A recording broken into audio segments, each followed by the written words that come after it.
സവാള ഗിരി സവാള ഗിരി. കൃത്യമായി ഞാൻ പറയുന്നു, ഒരു സംശയം വേണ്ട. സുരേഷ് ഗോപി എത്ര കാലം എടുത്താലും ശ്രീ ടി.എൻ. പ്രതാപൻ നൽകിയ പരാതി അതിന്റെ വിധി പറയുമ്പോൾ സുരേഷ് ഗോപി ഇന്നത്തെ തൃശൂർ MP അയോഗ്യനായി മാറും. ഒരു തർക്കകാര്യത്തിലില്ല. അത്രയും വേണോ?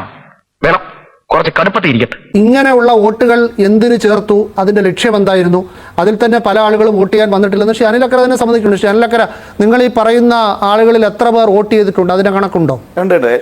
തെളിവുകൾ എന്റെ കൈവശമുണ്ട്. ഞാൻ കൃത്യമായി കണക്ക് നമ്മുടെ കയ്യിലുണ്ട്. ഞാനത് വളരെ കൃത്യമായി പഠിച്ച ഒരാളാണ്. ഓഹോ, കളി പഠിച്ചിട്ട് വന്നിരിക്കുകയാണല്ലേ.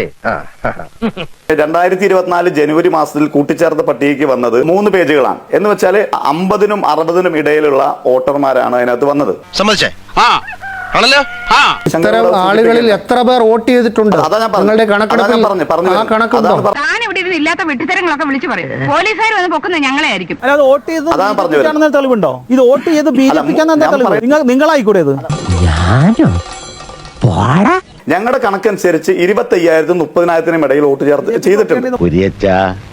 ഈ വേണ്ടാത്ത കാര്യങ്ങൾ പറയല്ലേ. അപ്പോഴും 75,000 വോട്ടിന്റെ ഭൂരിപക്ഷത്തെ മറികടക്കുന്ന ഒന്നല്ല.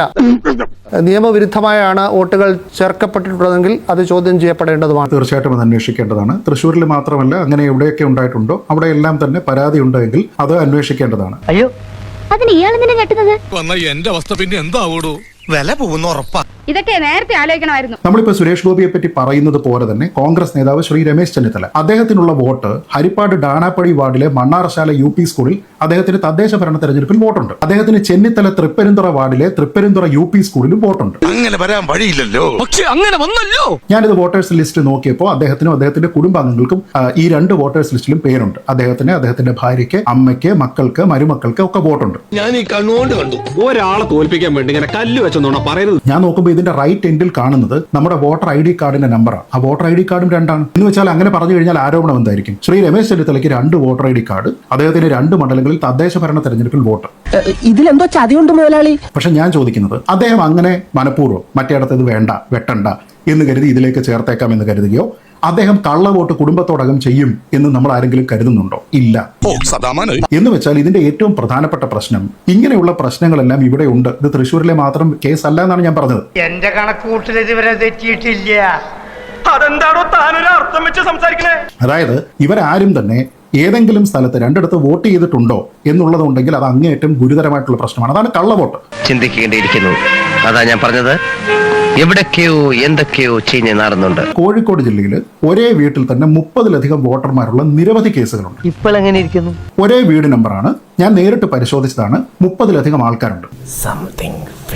അപ്പൊ ഈ വീടുകളിലൊക്കെ നമ്മൾ നോക്കിക്കഴിഞ്ഞാൽ മതമൈത്രി കളിയാടുകയാണ്. കാരണം ഹിന്ദുക്കളും ക്രിസ്ത്യാനികളും മുസ്ലിങ്ങളും ഒക്കെ വലിയ സാഹോദര്യത്തോടു കൂടി ഒരേ വീട്ടു നമ്പറിൽ കഴിയുകയാണ്. 30-ലധികം അഡൽട്ടുകളായിട്ടുള്ള ആൾക്കാർ. അങ്ങനത്തെ ഒരെണ്ണമല്ല, പല വാർഡുകളിലായിട്ട് പല വീടുകളുണ്ട്. ഞാൻ ചോദിക്കുന്നത്, ഇതൊക്കെ ആര് ചേർത്തു?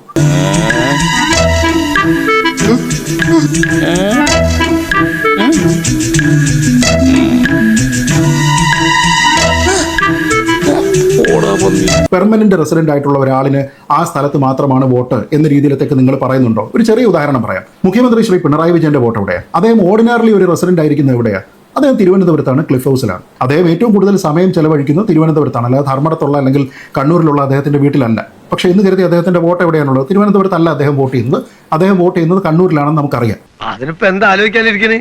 അതിനാർക്കവിടെ അഭിപ്രായ വ്യത്യാസമുള്ളത്? അപ്പൊ അതിനെയൊക്കെ നമ്മൾ ചലഞ്ച് ചെയ്തിട്ട് ഓർഡിനറി റെസിഡന്റ് ഇവിടെ അല്ലേ, സുരേഷ് ഗോപി തൃശ്ശൂരിലായിരുന്നു, ഇപ്പൊ സുരേഷ് ഗോപി തിരുവനന്തപുരത്ത് വന്നോ എന്നൊക്കെ ചോദിക്കുന്നതിലൊന്നും ഒരു കാര്യം ഉണ്ടെന്ന് ഞാൻ കരുതുന്നില്ല.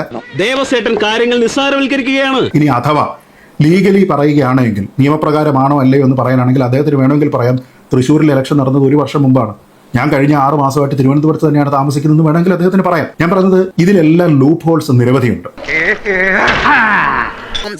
Bing bing boo